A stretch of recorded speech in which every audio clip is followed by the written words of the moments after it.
what I want you to do is put your other hand down like this. There you go. Usually I have one thumb right underneath the other, just like that. Now I want you to bend your knees a little bit, kind of like, you know, those old cop movies, you know? And then you put it out like that.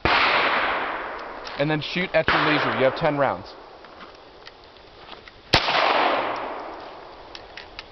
That's a 22? Yeah. That's a Beretta that was made in Maryland. In about 2001. Oh, okay.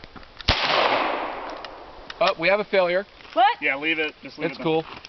What happened? It jammed. It's fine. Oh no! Don't worry about it. It's fine. Don't clear it. Don't worry about it. All right.